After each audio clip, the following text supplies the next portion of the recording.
আরে দেখো আব্বা, মোবাইলে কার ছবি দেখো? তোমার মা? ওই নারী তোমার মা? এই বেহায়া, যাকে দেখো ওই বেহায়া নারী, ও তোর মা?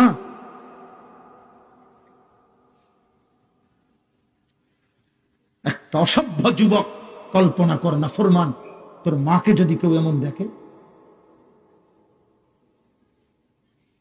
তোর বোনকে যদি কেউ এমন দেখে, তোর বিবাহিত স্ত্রীকে যদি কেউ এমন দেখে, তোর কন্যাকে যদি এমন কেউ দেখে, তোর ফুফিকে যদি কেউ এমন দেখে, তোর খালাকে যদি কেউ এমন দেখে, আল্লাহর কসম, এটা নবীজি সাল্লাল্লাহু আলাইহি সাল্লাম হাদিসে, নবীজি, আমি এটা নিজের থেকে বলি নাই, নবী এক যুবককে এটা বলছে। নবীজির জামানায় এক যুবক নবীজির কাছে জিনার, ব্যভিচারের অনুমতি চাইছিল। ইযান লি বিজিনা, হাদিসের সব, এই কিতাব আমার গাড়িতে আছে, ওয়ালা তাকরাবুজ জিনা, এই নামে আমার কাছে একটা কিতাব আছে মোটা, ওই কিতাবে আছে।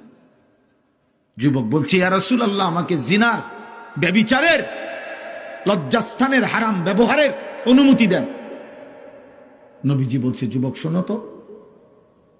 নবীজি তাকে তখন 5টা কথা বলছে। আফাতুহিব্বুহু লি উম্মিক, আফাতুহিব্বুহু লি ইবনাতিক, আফাতুহিব্বুহু লি উখতিক, আফাতুহিব্বুহু লি আম্মাতিক, আফাতুহিব্বুহু লি খালাতিক।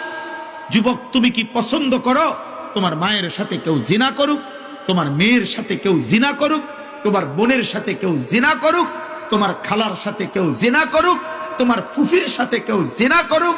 আল্লাহর কসম ছেলেরা, ওই যুবক বারবার চিৎকার দিয়া বলছে, লা ইয়া রাসূলুল্লাহ, লা লা লা লা লা, না না না না নবী, আমার মায়ের সাথে জিনা করা আমি মেনে নেব না, আমার মেয়ের সাথে না, আমার বোনের সাথে না, আমার খালার সাথে না, আমার ফুফির সাথে না।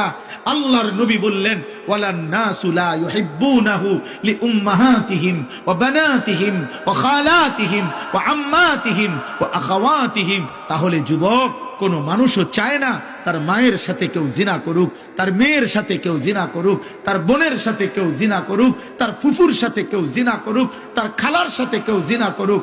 এই নাফরমান যুবক, তুমি যার সাথে জিনা করতে চাচ্ছ, যার উলঙ্গ ছবি দেখছো, সে তো কারো মা, সে তো কারো বোন, সে তো কারো স্ত্রী, সে তো কারো খালা, সে তো কারো ফুফি।